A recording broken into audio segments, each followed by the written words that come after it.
Anthony, we've got a lot of people asking if they qualify for OVDP. So what can you tell me about that?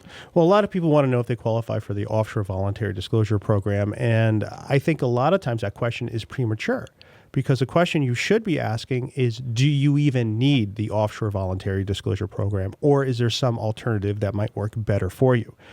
One of the questions is, do you actually have offshore accounts, offshore income that you failed to report?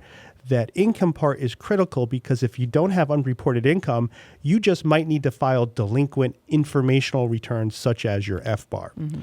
Another question you need to ask is, do you actually have criminal exposure? Because if you don't, you might not need that full OVDP. There are situations where people don't have criminal exposure, but the facts look rather difficult to explain if they're ever audited, that could lead to rather heavy FBAR penalties. So some people, even if they don't have that criminal exposure, the threat of FBAR penalties of something that could be 300% of all their account values is something where they might want to go with that 27.5% penalty.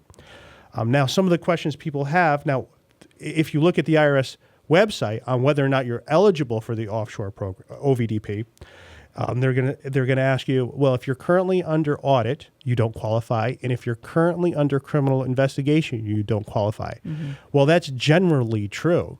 However, we've had clients who were under audit. We've gotten into the OVDP program, and we've had clients who were certainly under criminal investigation. We were able to get into the offshore program. It all depends about where we pick somebody up in the game. And I think for most people, you have to understand, no matter what situation you're in, it always can be made better. Now, some things that people think might frustrate them from getting into the offshore program is that they're looking at the potential back taxes due and the penalties, and they don't think that they have the ability to pay, or that the IRS will leave them absolutely nothing behind. And that's not true. Mm-hmm. The IRS doesn't want people destitute from their tax bills. If they did, there would be a revolution of all the millions of people who owe the IRS a significant amount. So they'll leave you enough to live on, and enough to live on depends on your living situation. If you're older, your negotiation position is a little bit better than somebody who's younger, because whatever you have is what you have for the rest of your life. And there's ways to structure that so that even $1 million can be structured so that it doesn't look like all the money into the world, and the IRS will back off and take maybe something of it. So that's really something people need to understand. Don't let that stop you from making the situation better, because there is a way to work around that. And finally, I would say right now about 70% of our new clients are streamlined cases.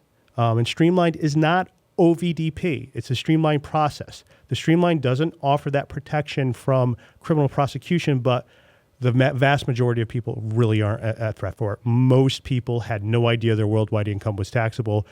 Even if they did, they didn't know that there was this FBAR form. Even if they did fail to file it, was it really an intentional act, or was it rather an act of laziness? Laziness isn't the same thing as willfully trying to avoid penalties. And so those are the things that people really should be asking.